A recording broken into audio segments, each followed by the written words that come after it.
January, I read less than what I wanted to read, but I read more than what I thought I had read. Okay.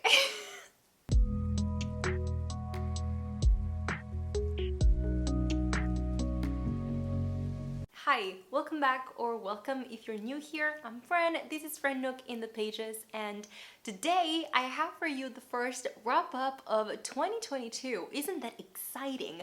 So in the month of January, I read 9 books. Of these 9 books, I read 5 novels, 1 short nonfiction essay, and 3 picture books. And of those 5 novels, 3 I read as ebooks and 2 I listened to as audiobooks. I will go in the order in which I read these books, but I will leave the picture books at the end, so if you're not interested in that, you can just skip it. But since you might skip that, let me just ask you right away what books you read in January and what was your favorite book that you read in January. Let me know in the comments because you know that I love talking to you. So, without further ado, let's jump right in. Actually, before we begin, a quick reminder to subscribe to my channel if you haven't, to like and share, click on the bell icon if you want to get notified whenever I upload a new video, and I know you want that. You can follow me on social media, befriend me on Goodreads, and I have a coffee account, which is a digital tipping service. You'll find all this information in the description down below. And now let's just begin because I've been talking for a while and I haven't really talked about anything yet.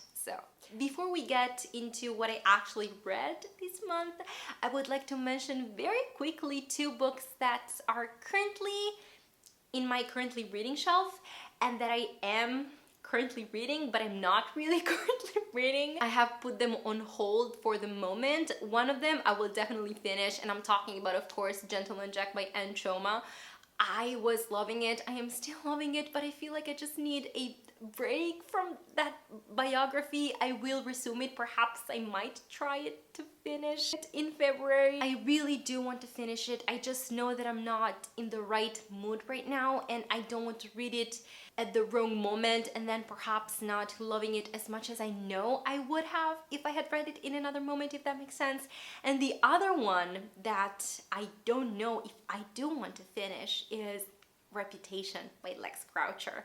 I kept reading it in January. I think I got 30% in, but nothing was really happening. The story wasn't really gripping me. I wasn't interested in the characters who were spoiled and mean and bullies, and I wasn't seeing the queer element that had driven me to this book in the first place. I don't know if it's my mistake or if it comes at some point and in what way, shape, or form, but I don't know what to do about this book because nothing was happening, and there were a couple of scenes where the main characters were like really being mean and bullying other characters, and that was not addressed in any way, and those scenes made me very uncomfortable. It might not be the book for me. I'm impressed by the writing because it really feels like something that was written back when, in the 1800s or something, but there's nothing in the story that was working for me.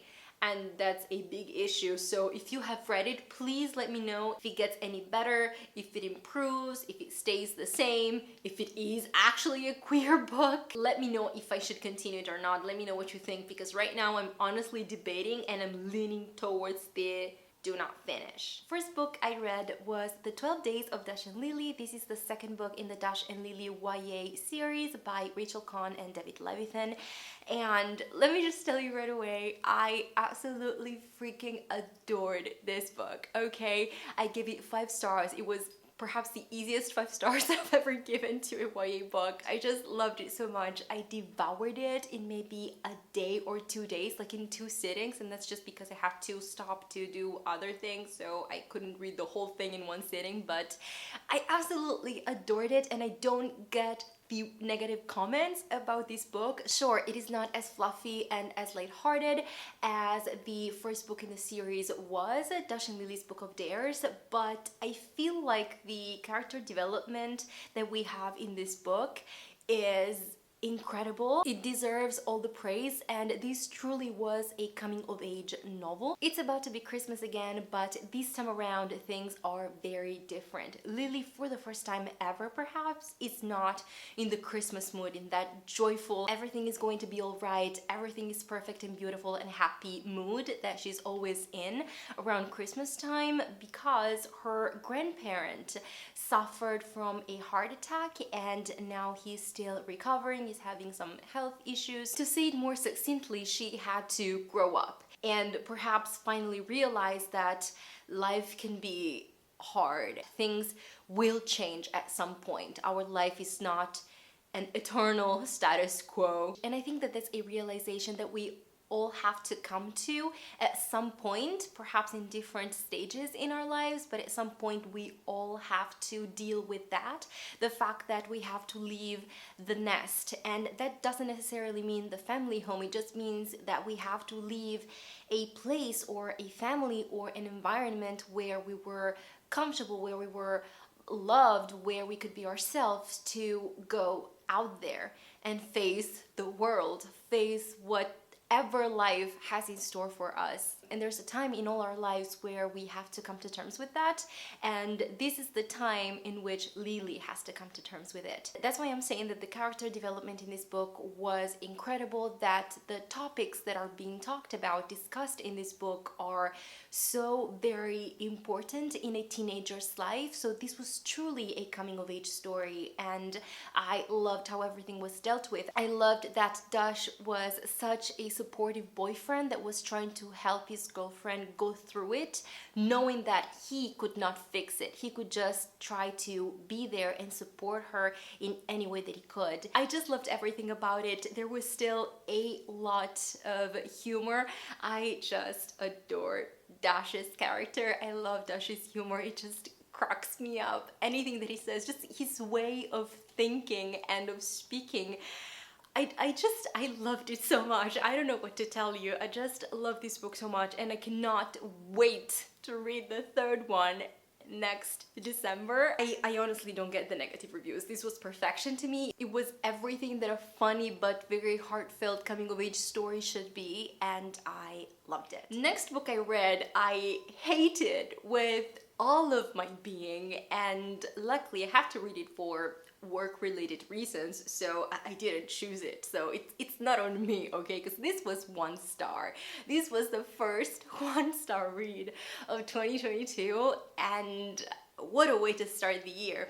This was Fix by J. Albert Mann. Now, disclaimer, this book talks about scoliosis, a severe case of scoliosis. The author, in the author's note, said that this book was almost an autofiction book, so it's as close as her life as any book she's ever written could get. And this book goes a lot into detail when it comes to treatment and symptoms and feelings and surgery. It's very brutal when it talks about all of that. There are many scenes where the main character describes the surgery that she had to go through, exactly what they did to her, bones being broken and fused and put again. Like, it really goes into detail, and it was really hard to read those scenes. Like, I'm very squeamish when it comes to medical things. I'm really sorry, but I am. And I could feel the chills while reading those parts because it was very hard to. So I'm not judging in any way the illness, the disability, what the author had to go through, what her life is like. However, as readers and also as human beings, we have to realize that there's a difference between the validity and the importance of the themes and issues that are talked about in a book and the way in which the book was written. Because a book can be terrible for how it's written, for how the story's built, for how the characters are portrayed and written, but that has nothing to do with the themes that are being discussed. Now that that disclaimer has been done, this book just simply sucked. It was a struggle to finish. It is about this girl, I don't remember her name. She is 14, 15, something like that. She has a severe case of scoliosis. She has to go through surgery. I think that before the surgery, her back was like at a 70-something degree. And then after the surgery, it's like 19 degrees. So it's a very big painful surgery. This book is about the rehabilitation after the surgery and her becoming addicted to pain medication, to a drug, Roxy. She calls it Roxy. I don't remember the whole name of the medicine, but she gets addicted to the Roxy and she has hallucinations, she talks to objects and all of that. So the book covers this topic. As I've said, I don't want to go anywhere near the discussion around drug addiction, especially when it comes to pain medication. It's a very big issue. It's important to talk about it, but this book just sucked. It was boring, it was slow, nothing was happening, it was so repetitive. It's a whole inner dialogue that the main character has with herself and with these objects that she sees that are talking to her. We have that very annoying YA trope of the parents being complete assholes, because this girl's mom, she is a single mom and she's gay, which was nice. She has a daughter who just went through this major surgery, and the daughter is like 15 and the mother does not control the medication that she's taking, leaves for a conference for like 2-3 weeks and leaves her basically alone with her partner, which is like, dude, your daughter went through a major surgery. You're just leaving. And even before the conference, she was working every day and just going away for the entire day, and her daughter was alone at home and she couldn't move because she had back surgery. And I'm like, are you for real right now? Unless you're in a very abusive family that is neglecting you, that would never ever happen in a normal family. Like, it just wouldn't. So don't bullshit me, okay? Then there was a whole background story between the main character and her friend. She keeps hallucinating this friend, and throughout the whole book, you can't but almost be sure that this friend died in some way. She also had a disability, she was missing the hand, and the way the main character talks about her, you're like, okay, maybe something happened, there was like a car accident or something, the main character feels guilty for this reason, maybe she's behind the car accident. You construct this whole thing in your head, and then you reach the end and you figure out that no, it was just a fight. Like, nothing happened at all. So that was a whole deflating balloon. I don't even know how to describe the sensation, but it was like, are you for real right now? Are you kidding me? Like, what was that even all about? Then of course there's a boy that we see like twice, and the main character hates his guts, and then all of a sudden they go like to a museum together or something, and she realizes that, oh my god, I care about him so much, I like him so much, and of course they get together because why not? This book makes no sense. Why would the love interest make any sense, right? I kid you not, it was just terrible. Nothing made sense. All the scenes were disconnected from one another. It was like the author didn't even have like a chart where she put all the events in chronological order. Like, it didn't make any sense. The ending was so abrupt that I was like, okay, maybe this ebook is missing some pages or something, but then it had the author's note, so I was like, okay, no, this is actually the intended ending. How could it be the intended ending? I don't know, but okay, you do you. It was just so terrible. I give it 1 star. I hated every page of it. It was just terrible, and I can't believe that something like that would get published. I'm sorry, I don't want to be mean, but as a book, it was just garbage. Sorry. In the meantime of all that, I was listening to the audiobook of The Maid by Nita Prose. I really loved this one. I gave it 5 stars. I have a review up on my channel, so I will leave it linked down in the description and up in the cards. You can go and check it out if you want to know about this book more in depth. Here I'll be very quick. It is about this maid, Molly. She works at the Regency Hotel in New York. It's a very fancy, elegant hotel. One day she walks into a room, she finds a dead body. This guy was a very important like business VIP, whatever, and since she's found the body and since she is a bit clueless and an easy suspect, the police of course suspects her, and so she has to try and figure out what really happened with a team of unexpected friends, her found family that try and help her out. It was such a nice, cozy mystery. I really loved it. I loved the hotel setting. I loved the representation because I'm 99.9% sure that Molly is somewhere on the autistic spectrum, and I thought that that was done very well. I loved how the author was able to show us how she was clueless to social clues, and at the same time she would let us readers know exactly what was happening, but in a way that we weren't really annoyed at Molly for her being so clueless, because it was done in a very, I don't know, like a genuine, realistic way. I feel like it was done very well, and I really loved it, and I would totally recommend it. And I would totally recommend the audiobook. It's narrated by Lauren Ambrose. I didn't like how she would pronounce the name of Juan Manuel, which is one of the characters, but aside from that, I feel like her voice was a perfect interpretation of what Molly's voice would be like. Then I read Congratulations by the Way by George Saunders, and this is the short non-fiction book. This is basically the transcript of his commencement speech that he gave in 2013, I think, at the Syracuse University of Syracuse, I'm not sure. I listened to the audiobook, which makes me realize that I listened to 3 audiobooks and read 3 books. It was very short. I think it was like 11-12 minutes maybe. I didn't particularly love the listening experience. I like his voice, and of course it was a commencement speech, so the point is to listen to it because it's a speech. But at the same time, it felt like it's something that is supposed to be read. It didn't have those elements that an oral speech would need in order to work as an oral speech. If you listen to it, you know that someone is reading it. I know that of course people who give commencement speeches, they write them down and then of course they read them out loud, but it's supposed to sound like a speech. And this one didn't sound like a speech. It sounded like an essay that had been written and then he read it out loud to a crowd. I still really loved the content. I still gave it 5 stars. It was very inspiring, the fact that he says that if we live only focusing on the goals that we want to reach in terms of ambition, in terms of success, that is going to be like climbing a mountain that keeps on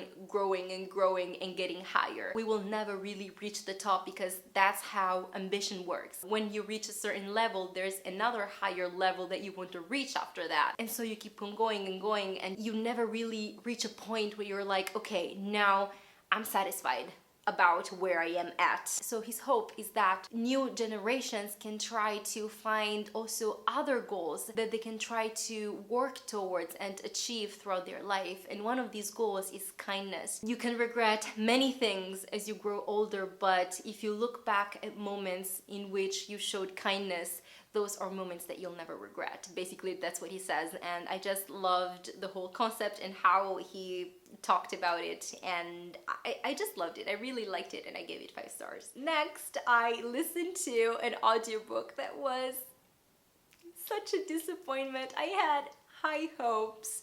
If you have watched my best books of 2021 video, and by the way, I will leave it linked in the description and up in the cards, you will have noticed that the first 2 books in this series were in that video because I loved them so much. I'm unfortunately talking about the A Good Girl's Guide to Murder series by Holly Jackson, and the 3rd book is As Good as Dead. It's the one that I listened to this month, and this was such a huge disappointment. I started it, I was so excited, I was enjoying it. Then I got halfway through and something happened.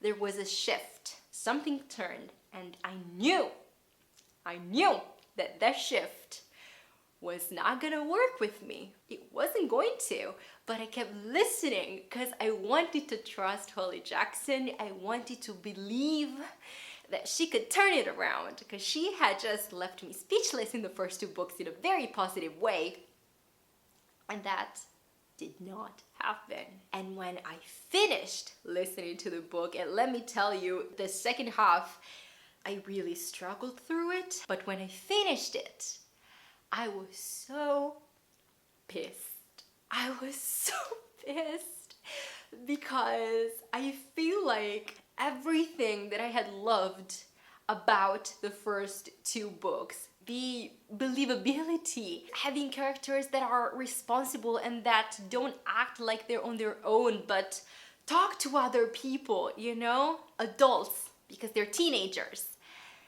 All of that we had in the first two books completely flushed down the toilet in the third book. It was so unbelievable, and I can't tell you why, because that's a major spoiler. I truly feel like that it can go both ways. If you have read it, you know what's the twist that I'm talking about, and either you really love it or you really hate it. And unfortunately, I was in the second group. I really hated it. It was so unrealistic, like you could never ever convince me. And I say that as someone who hopes that she will never in her whole life have to deal with the police, because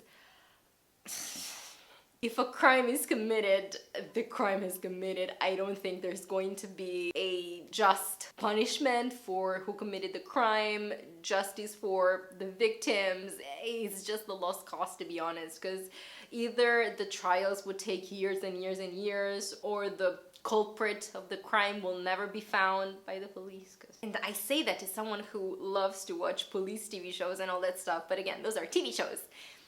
Reality is different, isn't it? Anyways, as someone who hopes to never have to deal with any of that, this just went beyond, I don't even know. I hated it. I hated it so much. I don't want to talk about it anymore because I can't without spoiling it, and it's useless to do it without spoiling it. So it was just terrible. One thing that I can say is that I also hated the audiobook experience because, as I've mentioned several times before on my channel, the first two books, the American version of the audiobook has a full cast. They have special effects for interviews, phone calls, podcast things, there's all of that. And it was so incredible to listen to it and so engaging and fast-paced and all of that. And in this one, there was none of that. Nothing. Even when there were a few interviews and phone calls and all of that, it was read as, you know, like a normal book. There wasn't a script in the book that could be like read and interpreted with special effects as an audiobook. And I was really annoyed at that, because if you do that for the first two books, why aren't you keeping the same format in the third book as well? It was just a normal audiobook, and that's not what I was expecting with this book, and it really disappointed me and it really pissed me off, and I don't want to talk about this book anymore, honestly. I gave it 3 stars because objectively it wasn't bad, but it was such a disappointment. It was such a huge step down from the first 2 books that I honestly don't know what happened. I don't know what went wrong there. And the last novel that I read in the month of January was Fiona and Jane by Chen. This book came out in January, and it almost reads like a collection of short stories featuring the same 2 main characters. And these 2 women, Fiona and Jane, they're basically just going through their lives, messing up, making mistakes, trying to figure out what they want out of their life, what to do to find their place in this world. And I loved it. I loved how quickly I felt myself engaged. I felt myself getting into the story and growing attached to these characters. And when I finished reading it, I almost felt physically the absence of these characters from my life. It was so weird. It really hadn't happened in a while. And I loved how there's a little bit of everything in this book. There are so many themes and topics interwoven in these characters' lives, such as queerness and coming out, mental health issues, toxic relationships, immigration, Taiwanese history, fetishization of Asian people, but not in an open way, like let's talk about these things. It's more of a show don't tell, so you see these things, but you see them happening to the characters and you see them through their eyes, through what they're going through in their lives, not as discussed. And that was just so nice and beautiful and incredible to see and read about. I did give it 4 stars. I'm kind of unsure between 4 and 4.5 stars. The writing, I feel like, was very beautiful. What I was kind of disappointed by was the fact that I was hoping to see more about Fiona and Jane's friendship. We see them together interacting only in one part of a chapter at the beginning, and then in the final chapter or the last 2 chapters. For the rest of the book, they're separate, so one chapter would be from Fiona's point of view and the other chapter from Jane's point of view. There are years passing between one chapter and the other, and that was very nice because we see how things change throughout time, and in every chapter we are giving the context to understand what's happening through flashbacks, so that was very well done. But we didn't see them interact as much. We don't quite understand not how they became friends, but we don't understand why they became such good friends, why this friendship affected them and influenced them in one way or another throughout their lives, and why at some point in the future it is important for them to find their way back to one another, why it is important for them to reconnect, why that was necessary. So that, I think, was something that was missing from this story, but I honestly truly loved it so much.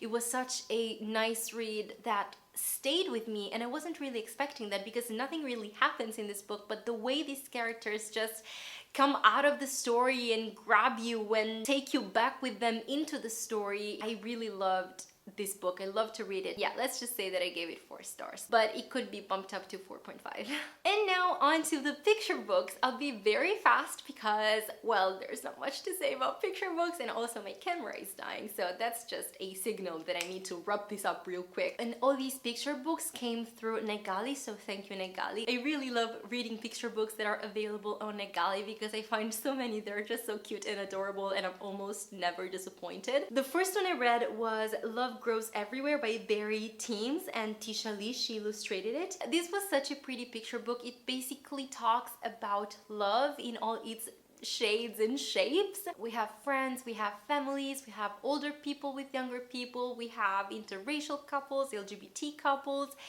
all the kinds and shapes of love that you can think of, and it was so sweet and happy and joyful, and it's written in verse with those like cute rhymes that you can find in picture books, and it was just so happy, and I feel like it would bring joy to any reader who would approach this picture book, and it's something that I would definitely purchase for myself in the future kid if that ever happens, and I really loved it and I gave it 5 stars. Next was Sniff by Lean Hudson, and this is about an adorable dog named Scruffy who loses his blanket and then he just goes around trying to find it. It was really cute. It had much more defined classic cartoonish illustrations, but I loved it anyway. It was cute. It has a dog. I mean, come on, that's winning easy.